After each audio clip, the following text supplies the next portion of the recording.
Bonjour, je m'appelle Christine, j'anime sur Facebook une page qui s'appelle Fibromyalgie égale douleur.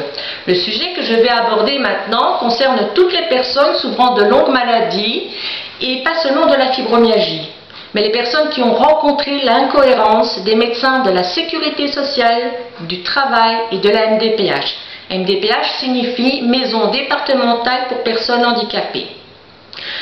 Donc, rappelons ce que c'est un médecin. C'est une personne qui a fait 7 années d'études après le bac pour soigner, soulager et peut-être guérir nos souffrances. Quand nous ne nous sentons pas bien, nous allons voir un généraliste. Le généraliste veut dire qu'il a une vue globale, une connaissance globale sur tous les organes de notre corps et en général peut nous soulager, soigner et guérir nos petites maladies. Mais quand notre cas dépasse ses compétences, il nous envoie vers un spécialiste du style rhumatologue, neurologue, oncologue, cardiologue, etc., etc. Toutes ces personnes posent des diagnostics et prescrivent des médicaments. Ils n'ont vraiment pas droit à l'erreur, ils prennent des risques. Et il existe une autre catégorie de médecins, ceux de la sécurité sociale, du travail et de la MDPH. A priori, eux aussi ont fait les mêmes études en médecine. Ils ont dû soulager, soigner, guérir des patients. Et puis, peut-être à cause des horaires contraignants, le dit-vous du sang, la peur des microbes, ils ont trouvé la bonne planque. Avec des horaires fixes, pas de diagnostic à poser, pas de prise de risque pour la prescription de médicaments, et avec un pouvoir immense, celui de vous pourrir la vie ou pas. Par exemple, le médecin de la sécurité sociale peut contredire le diagnostic de votre médecin sans apporter la moindre justification. Il jettera un bref coup d'œil à votre dossier de 5 cm d'épaisseur avec tous les comptes rendus de vos spécialistes. Et pour justifier ces 7 années de médecine, il vous prendra la tension qui ne vous révélera même pas, prendra un marteau et vous tapera sur vos articulations, même le genou si vous venez d'être opéré. Et ça, c'est du vécu. Et puis, il vous dira que vous devez retourner au travail, que vous êtes apte, que vous manquez même peut-être de motivation. Et je vais vous dire une phrase que l'on m'a dite et qui est assez étrange, c'est-à-dire que vous êtes malade, vous le savez, c'est comme ça, mais ce n'est pas une question réellement de santé. À quoi? Comment répondre à ça? Donc, vous êtes très vite informé que vos indemnités sont suspendues. Vous n'avez plus que d'autres solutions, malgré vos souffrances, d'aller retrouver votre travail.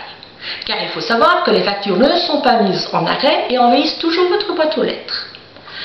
Avant de pouvoir reprendre votre poste de travail, une autre épreuve vous attend. Le rendez-vous avec le médecin du travail, qui lui s'exclamera que vous n'êtes pas du tout en capacité de reprendre votre job et vous déclarera inapte au travail. Il ne fera pas de courrier au médecin de la sécurité sociale. Si ça tombe, ils sont copains et vont même jouer au golf le dimanche matin.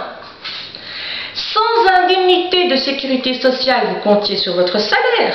Mais votre patron ne peut pas vous reprendre à votre poste, donc vous serez licencié et direction Pôle emploi, qui eux se demanderont, en vue de votre état de santé, comment vous voulez trouver un nouvel emploi.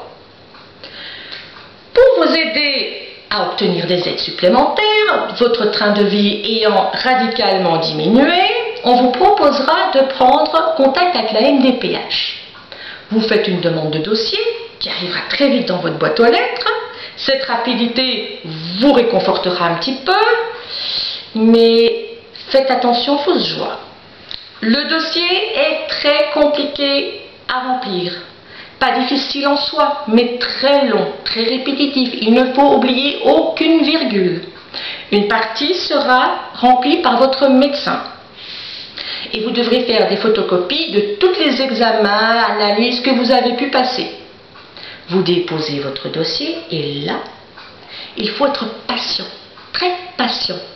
Au minimum, votre dossier sera examiné 8 mois plus tard et puis passera en commission. Et le mystère prend toute son ampleur. C'est extraordinaire car des médecins qui ne vous ont jamais vu, jamais, décident de votre sort. Pour avoir de tels pouvoirs, j'ai imaginé qu'ils avaient peut-être des dons de télépathie, ou qu'ils se rassemblent autour d'une grande table ronde avec une boule de cristal, ou tout simplement que votre nom se trouve dans un chapeau et suivant le tirage, un avis favorable ou pas vous est accordé. Je vais vous expliquer un cas concret, celui que je connais le mieux, le mien. J'ai fait une première demande de dossier de MDPH pour avoir un complément financier à ma pension d'invalidité. Demande rejetée, mes revenus sont trop élevés. Moins élevés, c'est à partir de quelle somme? Je refais un second dossier pour toujours des compléments financiers et aussi avoir une carte prioritaire dans les magasins et sur les places de parking. Complément financier, toujours rejeté. Bon. Et concernant la carte d'handicapé, un médecin qui ne m'a jamais vu, jamais entendu, a décrété que je pouvais marcher et me tenir longtemps debout. Moi, je ne savais pas que les béquilles étaient un accessoire de mode. Se rebeller contre ces médecins peut être risqué. On m'a dit d'être prudente car je crains peut-être des représailles. Si je devais être ennuyée, je ne manquerai pas de vous en faire part. Je vais revenir à la maladie qui me préoccupe, la fibromyalgie. Si la fibromyalgie n'existe pas, si nous ne sommes pas malades, pourquoi tant de médicaments? Pourquoi prescrire de la morphine? Pourquoi faire subir des tests et des traitements à la kétamine?